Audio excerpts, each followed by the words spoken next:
मैं समझता हूँ कि बिल्कुल सटे हुए 2 दिनों पर 15 और 16 तारीख 2 विशेष दिनों का पड़ना समय का एक बड़ा अद्भुत संदेश है। 15 अगस्त को वो दिन है जो हमारे राष्ट्र के लिए बहुत महत्वपूर्ण है और 16 अगस्त को इस बार जन्माष्टमी है, श्री कृष्ण का दिन, श्रीमद् भगवद गीता का दिन। और ये दिन बिल्कुल एक दूसरे से मिल गए हैं इस बार। ये बड़ा एक अच्छा सुसंयोग है। जैसे काल हमें बताना चाहता हो कि इन दोनों में कोई अंतर नहीं है, जैसे 15 और 16 तारीख में कोई अंतर नहीं है, वैसे ही राष्ट्र की भलाई वास्तविक धार्मिकता से अभिन्न है। दोनों में कोई अंतर नहीं है। देखिए, 15 अगस्त वो दिन जब तिरंगा लहराया था, हमें आज़ादी मिली थी, वो राजनैतिक आज़ादी थी। और राजनैतिक आज़ादी का मतलब होता है कि बाहर की दुनिया में आप अब स्वतंत्र हो किसी बाहरी शोषण से, किसी बाहरी ऐसी ताकत से जो आपके ऊपर चढ़कर आपका दमन उत्पीड़न करना चाहती है। 15 अगस्त इस बार पहले पड़ रहा है। इसका अर्थ मैं ये लेना चाहूँगा कि बाहरी शोषक से तो आज़ाद होना फिर भी आसान है। जो चीज़ आसान होती है वो पहले हो जाती है ना। तो 15 अगस्त पहले आ रहा है। तो जो बाहरी हमारा शासक बनकर बैठा था, जो हमारा दमन करता था, हमारी तरह तरह की बाहरी स्वतंत्रताएं उसने छीन रखी थी और रुपए पैसे से भी वो हमारा शोषण करता था, उसको हम हटा पाए। ये पहली चीज़ है।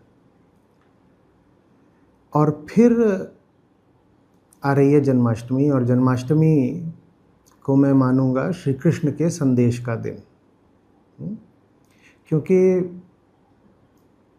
जो अमर हैं उनके तो अमर संदेश का ही उत्सव मनाना चाहिए। तो जब उनका दिन आए तो मैं उनके अमर संदेश का ही दिन मानूंगा उसको। गीता सिखाती है फिर हमें कि कैसे जो हमारे भीतर हमारा अंदरूनी शोषक बैठा है उससे स्वतंत्रता लेनी है। 15 अगस्त राष्ट्र का दिन है जो आपका बाहरी मालिक बनकर बैठा हुआ था, जो बाहर से आप पर अत्याचार कर रहा था, जो बाहर से आपको संकुचित जीवन जीने पर विवश कर रहा था, आपने उसको हटा दिया, भगा दिया उसको। ये 15 अगस्त की बात थी। और फिर 16 अगस्त कि हमारे भीतर जो बैठा हुआ है हमारा शोषक, उसको भी तो हटाना है। ये श्री कृष्ण का संदेश है। तो बाहरी स्वतंत्रता, राजनीतिक स्वतंत्रता, हमने अपने आप को जिसमें एक अपना बनाया हुआ संविधान दे दिया, वो इसलिए है कि दूसरे हमारा शोषण ना कर सकें, कि दूसरे हम पर हावी ना हो सकें, कि दूसरे हमें नीचे न खींच सकें, कि दूसरे हमारी आज़ादी में बाधा न बन सकें। ये राजनीतिक आज़ादी की बात होती है। और उससे ज़्यादा कठिन, पर उससे कहीं ज़्यादा महत्वपूर्ण होती है अंदरूनी आज़ादी, कि कहीं तुम स्वयं ही अपने शोषक न बन जाओ, कि कहीं तुम अपने ही फैसलों से, अपनी ही बुद्धि से, अपनी ही भावनाओं से, अपने ही पूर्वाग्रहों से, अपने ही अंधविश्वासों से कहीं खुद को पतन में न डाल लो।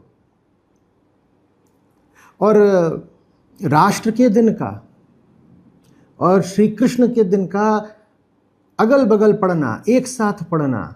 मैं कह रहा हूं समय का ये संदेश है हमको कि अगर तुम भीतरी तौर पर जागृत नहीं हो तो बाहर वाले शोषक को तो हटा लोगे, लेकिन तुम स्वयं ही अपने शोषक बन जाओगे। और जब तुम्हारे ऊपर कोई बाहरी सत्ता हावी नहीं होती है, लेकिन वो जो बाहरी प्रभाव हैं सब वो तुम्हारे ही भीतर घुसकर बैठ गए होते हैं, तो जो शोषण है और सूक्ष्म हो जाता है और उससे बचना और मुश्किल हो जाता है। क्योंकि बाहरी तौर पर, प्रकट तौर पर तो ऐसा लग रहा होता है कि हम आज़ाद हैं, प्रतीत ऐसा होता है कि हम स्वतंत्र हैं, पर अब स्वतंत्र हम हैं नहीं। स्वतंत्र तो बस वो है जो भीतर किसी भी बाहरी प्रभाव, संस्कार या पूर्वाग्रह से मुक्त है।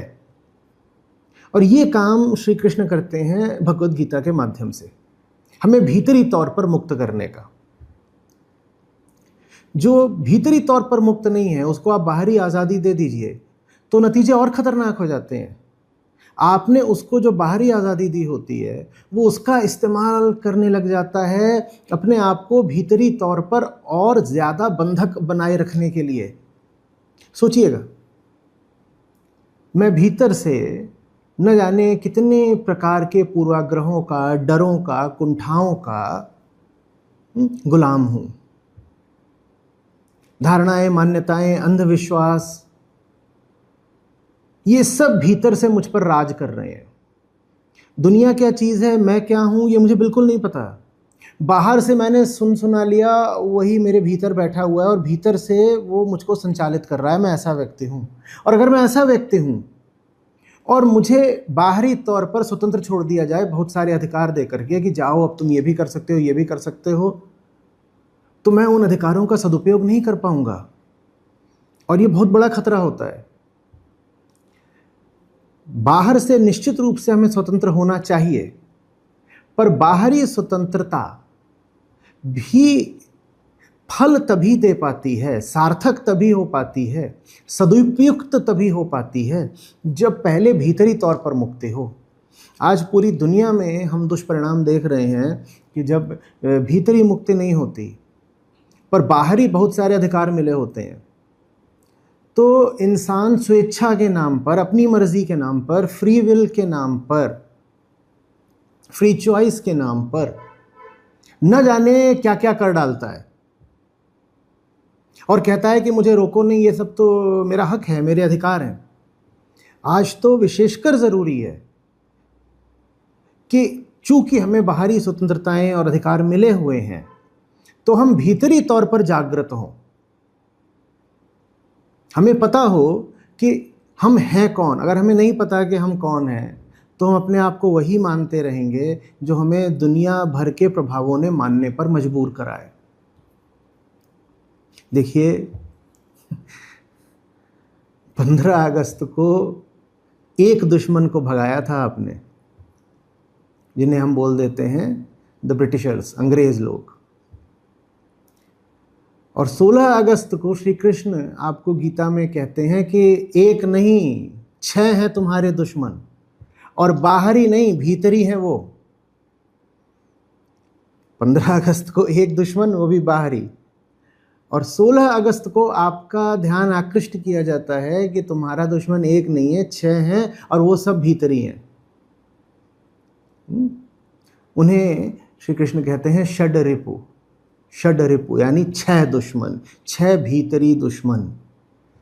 मद, मोह, काम, क्रोध, लोभ, मात्सर्य, ये सब भीतर बैठे हैं। ये असली दुश्मन हैं। इन्होंने जो आपके भीतर अंदरूनी व्यवस्था बना दी है वो और ज्यादा दमनकारी है। एक को हमने भगा दिया, अब बहुत ज़रूरी है कि इन 6 से भी संघर्ष किया जाए। और अगर इन 6 से आप संघर्ष नहीं करेंगे तो हमें बहुत सावधान, बहुत सतर्क रहने की ज़रूरत है। वो स्थितियां दोबारा निर्मित हो जाएंगी। ये काल का चक्र है। देखिए, यहाँ तो कर्मफल, कर्मदंड सब चलता है। अगर भीतरी दुश्मनों से हम सावधान नहीं रहे, मद मोह काम क्रोध मात्सर्य लोभ, इनसे हम सावधान नहीं रहे, तो फिर वही परिस्थितियां निर्मित हो जाएंगी जिनके कारण कोई बाहरी व्यक्ति आ करके हमारे राष्ट्र पर हावी हो जाए। बाहरी व्यक्ति, बाहरी सत्ता, बाहरी देश, बाहरी सत्ता, ताकत, सेना, कुछ भी, वो आ जाए। क्योंकि यूं ही नहीं होता कि कोई राष्ट्र, इतना बड़ा राष्ट्र, इतना महान राष्ट्र अपना वैभव खो बैठे। यूं ही नहीं होता। इतनी दूर से, छोटे छोटे द्वीपों से, जब ऊर्जा के बहुत बड़े स्रोत भी नहीं थे, न बिजली थी, न कंप्यूटर थे, उतनी दूर से लोग आ करके चढ़ बैठे हैं, शासन करने लग जाएं। ऐसी दुखद, ऐसी दुर्भाग्यपूर्ण घटना यूं ही नहीं हो जाती। वो घटना सिर्फ तभी हो सकती है जब भारत ने गीता का संदेश भुला दिया हो। नहीं तो हम बहुत सारे हैं और हमारे पास बहुत संसाधन हैं और विश्व का ऊंचे से ऊंचा दर्शन हमारे पास है। ऐसा कैसे हो गया कि हमें परतंत्र होना पड़ा? स्वतंत्रता दिवस तो हम मनाएंगे और बहुत उत्सव से मनाएंगे और मनाना चाहिए,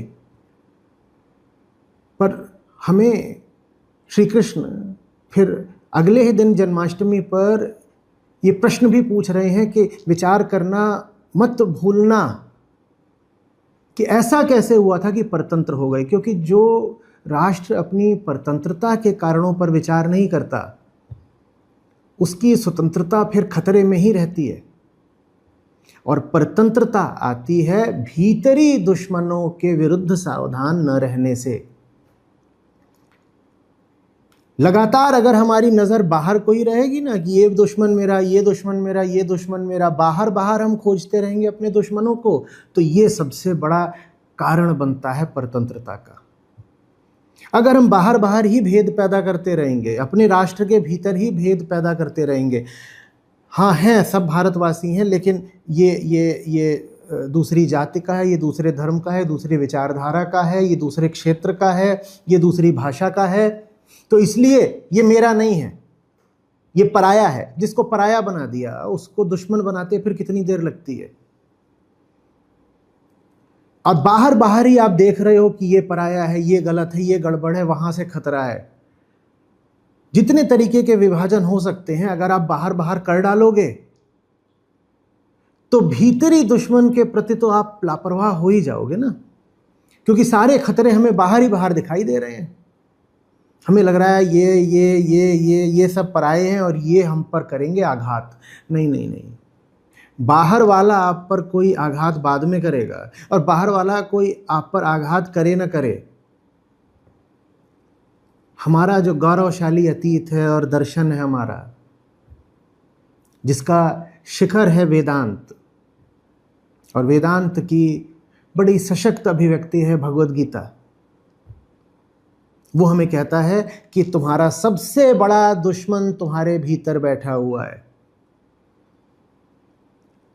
बाहरी दुश्मन बहुत छोटे छोटे हैं, तुम्हें उनकी परवाह करनी ही नहीं पड़ेगी अगर तुम अपने भीतरी दुश्मन से निपट लो तो।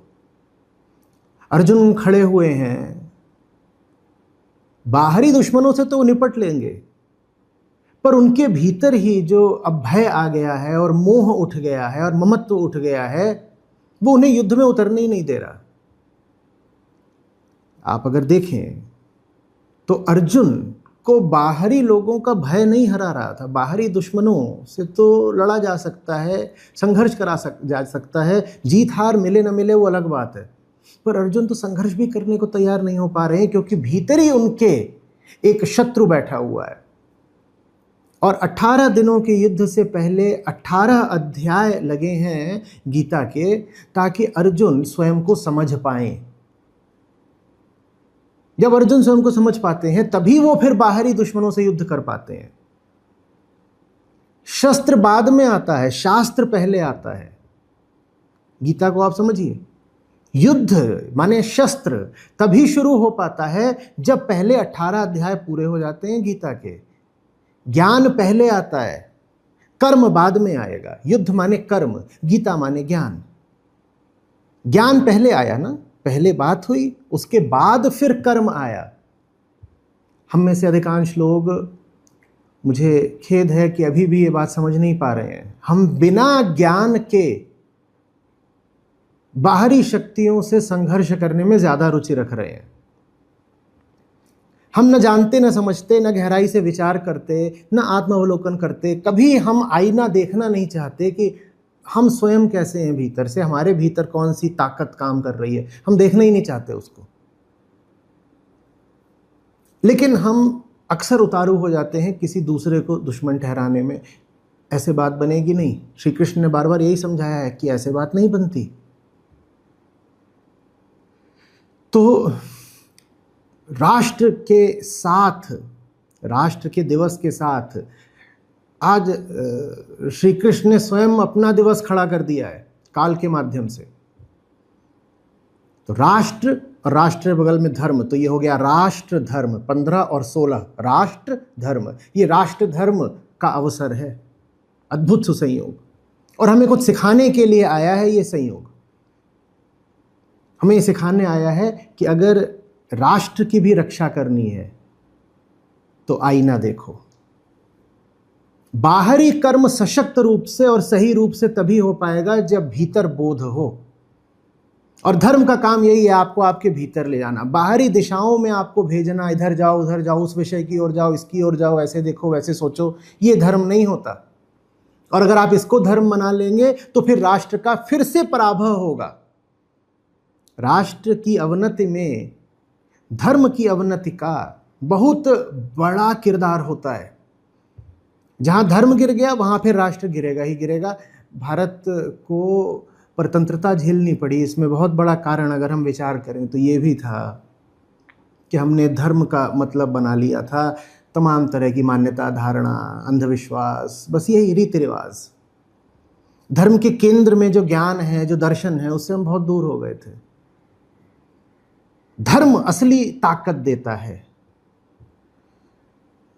सत्य ही बल है। जो सत्य के साथ है उसको आप शारीरिक तौर पर मार तो सकते हो, पर हरा कभी नहीं सकते, हार नहीं हो सकती उसकी।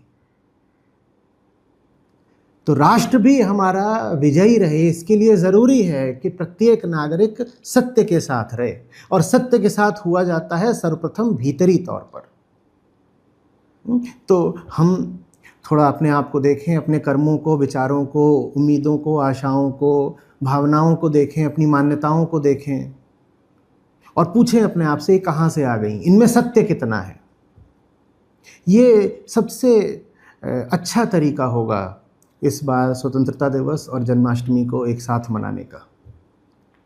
मैं पूरे राष्ट्र को इस अद्भुत अवसर की शुभकामनाएं देता हूँ और मेरी प्रार्थना है कि सबको सद्बुद्धि रहे, सब विवेकवान रहें और सबकी उन्नति हो।